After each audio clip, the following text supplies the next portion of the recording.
Et si toute votre vie n'était qu'un mensonge? Et si l'amour de votre vie n'était qu'un ou une inconnue? Et si vous passiez vos nuits aux côtés d'un amour dont vous ne savez rien? Et si la femme ou l'homme de votre vie s'avérait être l'opposé de ce que vous aviez imaginé? Et si le monde féerique que vous aviez construit à deux n'était qu'une illusion? Et si l'amour de votre vie se faisait exploser dans un restaurant de la ville, sans que vous ne puissiez imaginer une seconde qu'il ou elle en était capable? Je vous pose toutes ces questions, car je me les suis posées à moi-même en lisant le livre dont je vais vous parler aujourd'hui. Bonjour à tous et bienvenue sur Tonka. Et oui, nous sommes de retour après une longue absence, nécessaire pour se retrouver et proposer du contenu à tous ceux qui apprécient notre compagnie. Alors, vous êtes prêts? Aujourd'hui, on s'envole pour Tel Aviv, dans un restaurant bondé de la ville où un attentat est sur le point d'avoir lieu. Dans l'un de nos podcasts précédents, nous vous parlions des Hirondelles de Kaboul, ce magnifique roman de Yasmina Khadra, premier tome de la trilogie qui comprend l'attentat, dont nous allons vous parler aujourd'hui, et les sirènes de Bagdad. Vous écoutez la chronique de la semaine par Adey Fofana.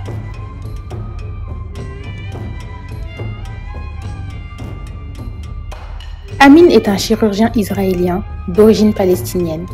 Face au conflit qui oppose son pays d'adoption, Israël, à son pays d'origine, la Palestine, Amin se refuse à prendre parti. Il se consacre uniquement à son métier et à sa femme, Siem, qu'il aime et chérit de tout son cœur. Seulement, un jour, un attentat effroyable se produit dans un restaurant de Tel Aviv, la capitale israélienne. Une femme vient de se faire exploser. À l'hôpital, le docteur Amin opère les corps mutilés et déchirés des survivants de l'attentat. Dans la nuit qui suit le drame, alors qu'il est épuisé par ce qui vient de se passer, il reçoit un appel. Il doit se rendre immédiatement à l'hôpital afin d'examiner le corps déchiqueté de la kamikaze. Il manque alors de s'écrouler.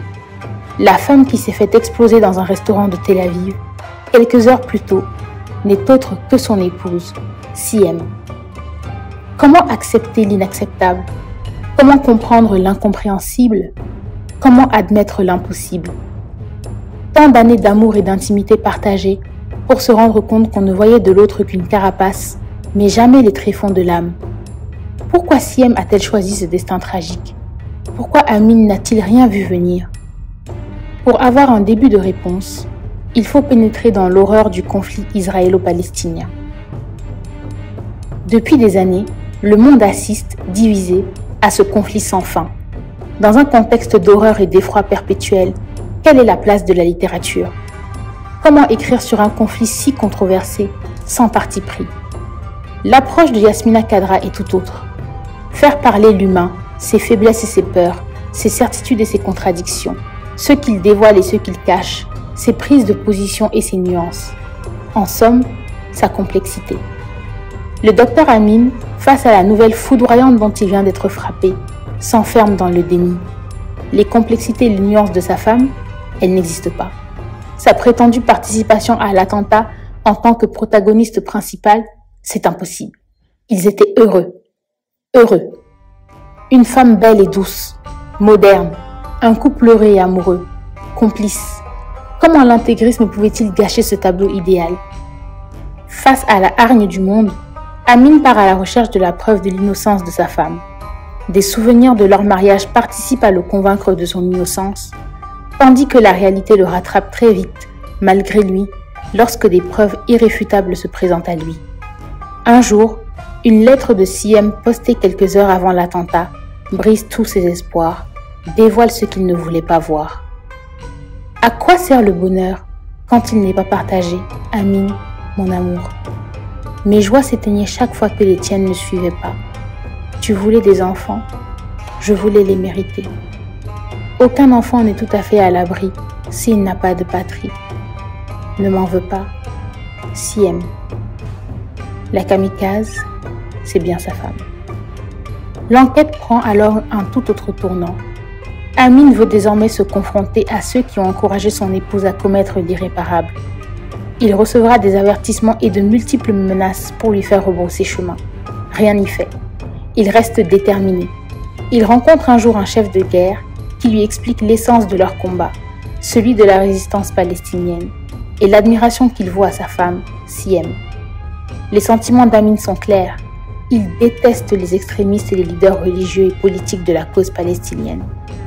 Seulement, l'issue du séjour dans son village natal, auprès des membres de sa famille, est sans équivoque. La misère palestinienne est réelle, celle à qui il a si longtemps tourné le dos depuis son installation à Tel Aviv.